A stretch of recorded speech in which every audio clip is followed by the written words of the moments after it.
Lately, there's always been this constant threat of reality, and it's a threat because the reality that one person can see, another another person may view it as a fantasy or a reality in one light, and another's light is incorrect or false. And the different perspectives of reality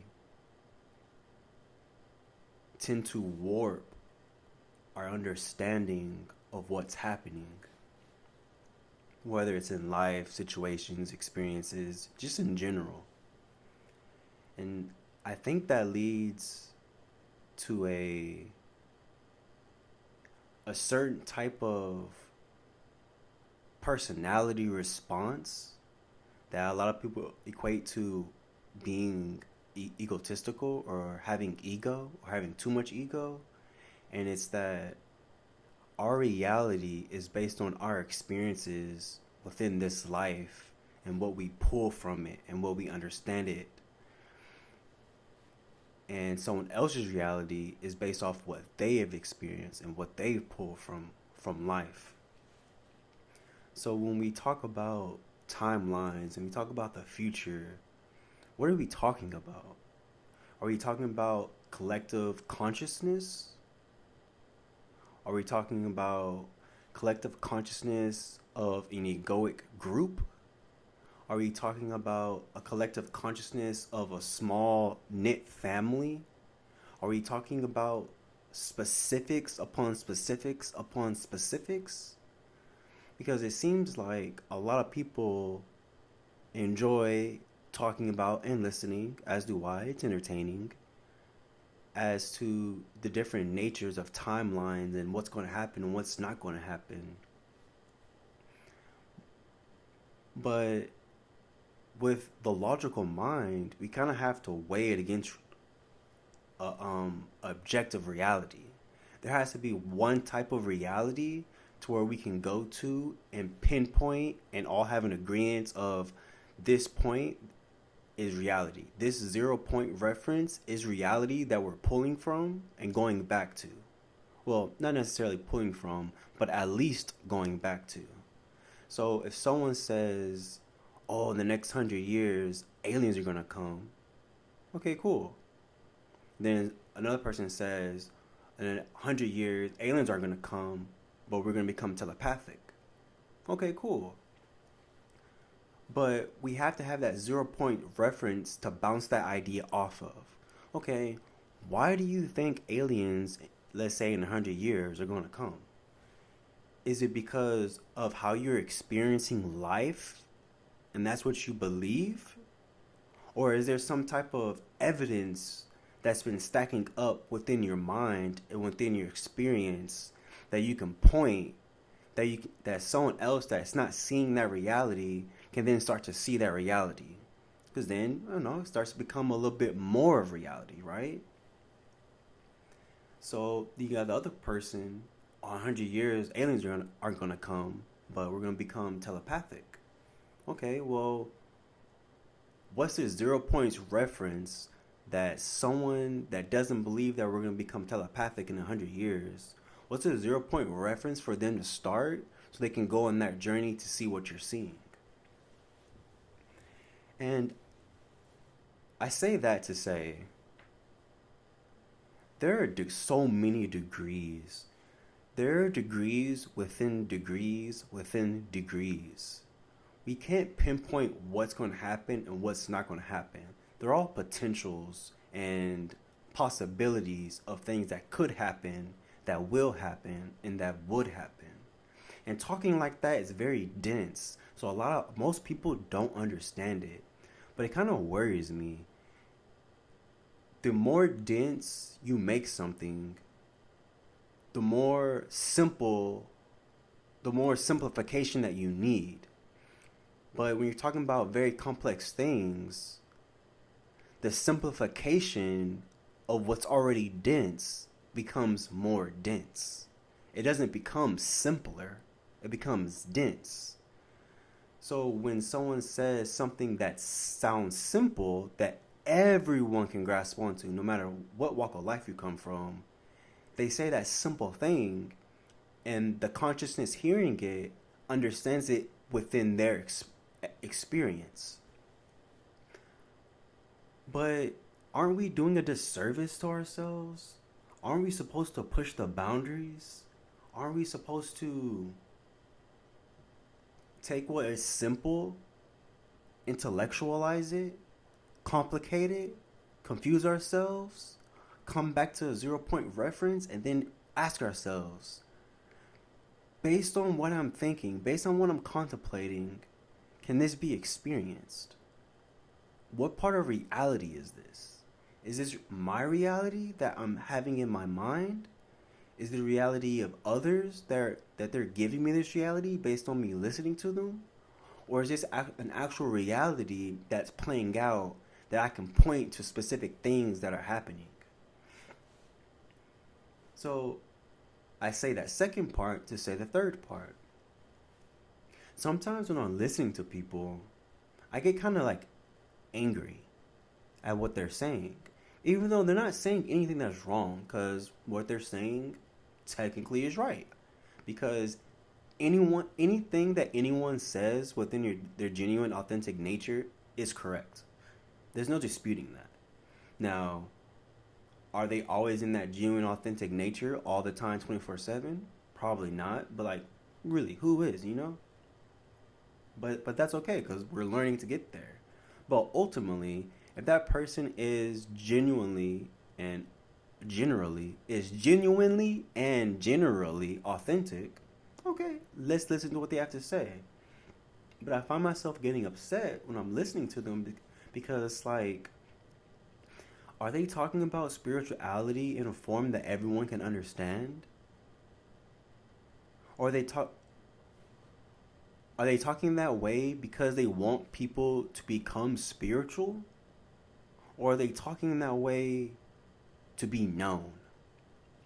Now, here's where things get really muddy because am I only saying this because I'm not known? Am I only saying this because deep down I want to be seen and I want to be acknowledged for my spiritual works? Is that it? Or is it that the personality that's saying it, I don't like the way they look or how they use their words or how they sound that makes me not want to hear the message, even though the message isn't incorrect? Or is it that I'm trying to understand what they're saying and how it relates to people listening to it and wondering why it's so accessible in what they're saying rather than giving some complex thought to what they're saying, so when people listen to it, they have to think about it within their minds to understand what you're trying to say, and in doing so, they automatically come up with their own concept of what you're saying until they reach the point of understanding what you're saying from your perspective, and then also understanding what they're interpreting from your perspective. It's like, why is it that in spiritual books everything is in a allegory or a metaphor or something is like something else?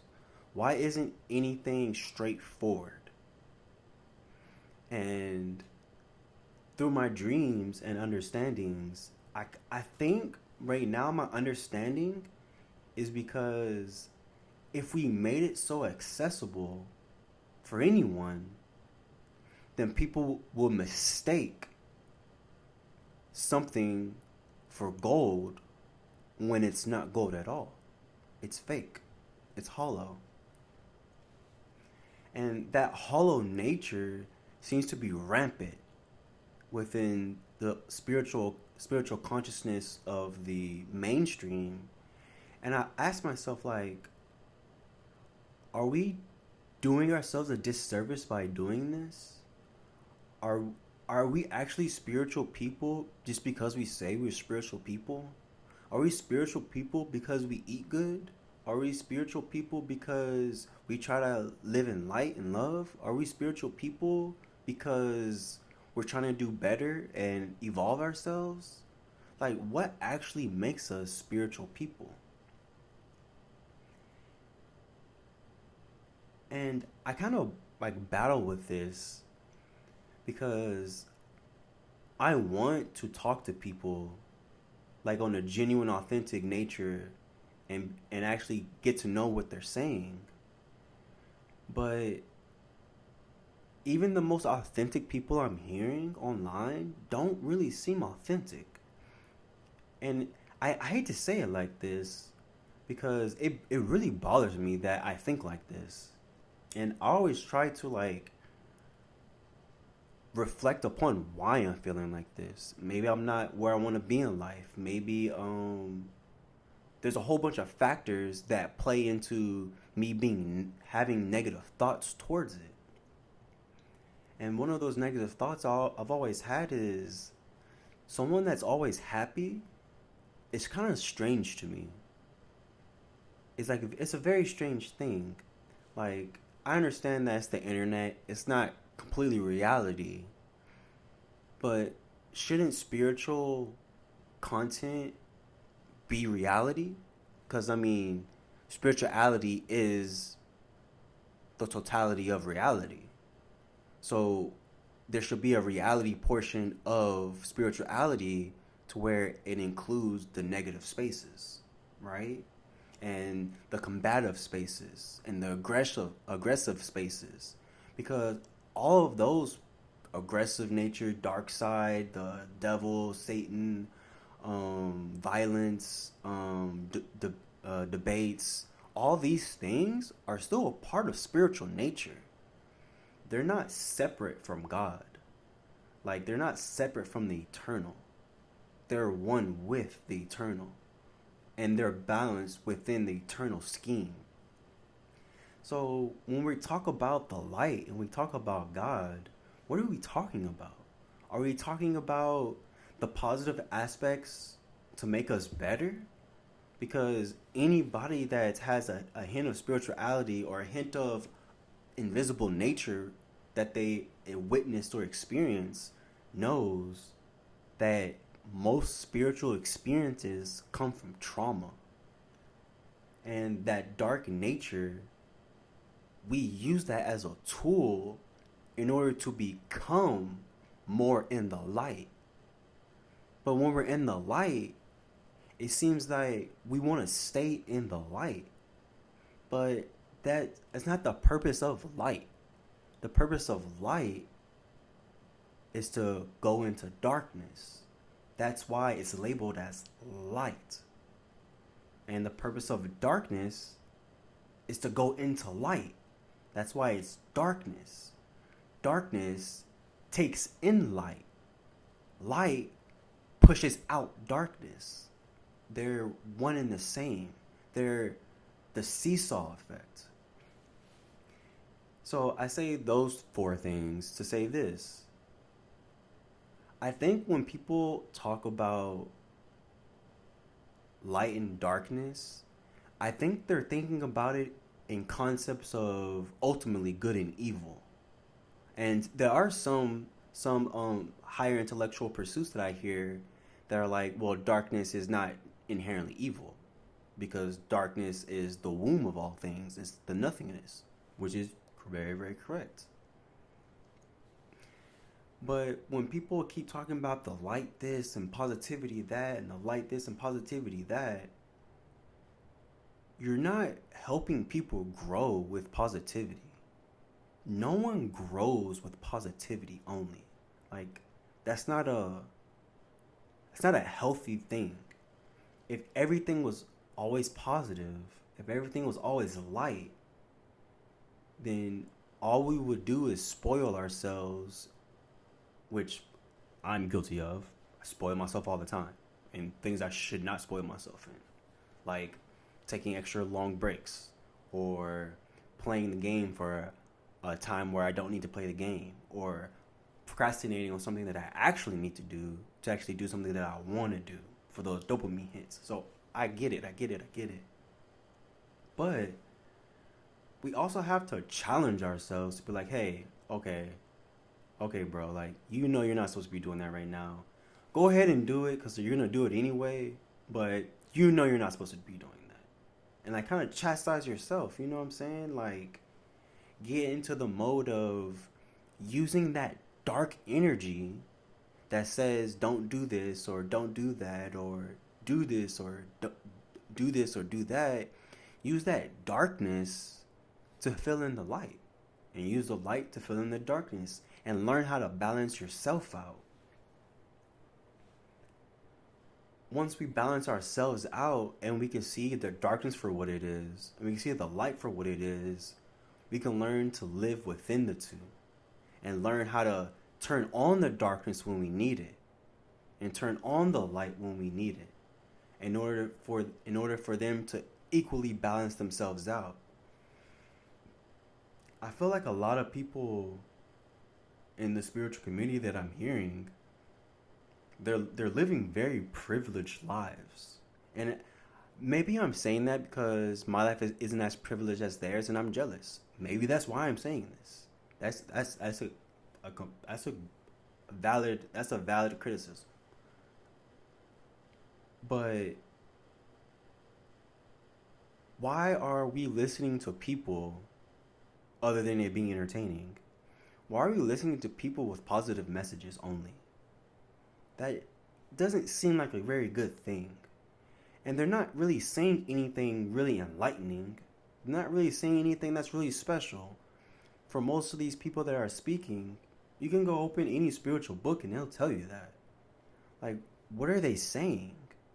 Like, and I hate to say it like this because spiritual people are supposed to be all inclusive, but you also have to remember, in spiritual, there's peace and there's war. There's a dual nature that we're always facing in. And someone that's always in the light, that's always in peace, I feel like that's kind of evil. Because if you think about it, what human is perfected? You know what I'm saying? So you have a person that's always in the light, always talking positive, which the world does need to hear positive things. That is true. The world does need that.